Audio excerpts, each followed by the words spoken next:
exemplo da muralha de Jericó, a minha vida ela estava assim, como a muralha, fechada para tudo, nada dava certo. Tudo que eu tentava fazer não ia para frente. Fiquei separada do meu marido foi embora. E aí as coisas apertaram mais ainda, o cerco se fechou mais ainda.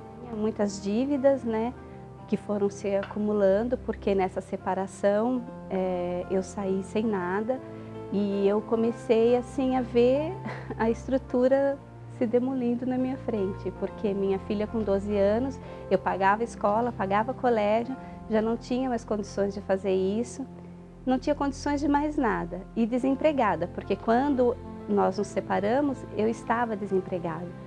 Então assim, foi um momento cúmule da minha vida, eu não sabia mais para que lado recorrer, já tinha feito de tudo, mas eu não conseguia, sabe, assim, me deslanchar. Eu dava assim alguns passos para frente, mas eu não conseguia me estabilizar, eu não conseguia me firmar em nada. Mas nessa época eu fui convidada para assistir uma reunião na Universal, foi onde eu criei naquela profecia e enviei o meu pedido para a Terra Santa.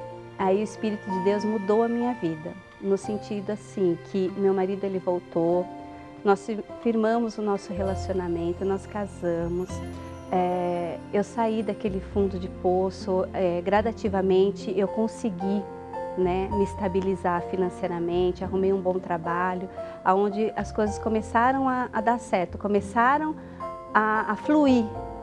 Essa mudança veio através de uma ideia que o Espírito de Deus me deu de montar uma loja no setor de joias em prata, né? E hoje nós já estamos iniciando com um pouco de ouro também. É uma loja assim que está bem estruturada, que está bem localizada, né? Que tem os seus clientes assim VIPs, né? Que hoje faz a diferença no mercado, a ponto de eu pagar as minhas contas, as minhas dívidas, né?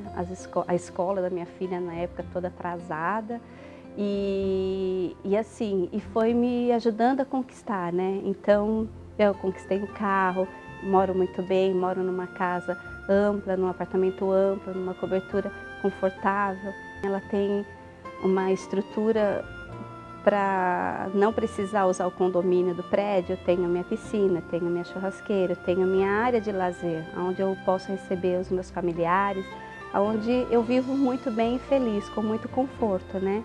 E isso tem feito a diferença na minha vida, porque meu casamento hoje é estabilizado, tenho uma filha com 26 anos, um filho de 2 anos e 3 meses, que é uma graça, que também era uma promessa que eu queria muito. Então, depois que eu enviei os meus pedidos à Terra Santa, a minha vida ela foi mudada, transformada, né? Agindo a minha fé, essas muralhas elas foram rompidas, né? E crendo, né, nessa profecia, hoje eu me considero uma pessoa feliz.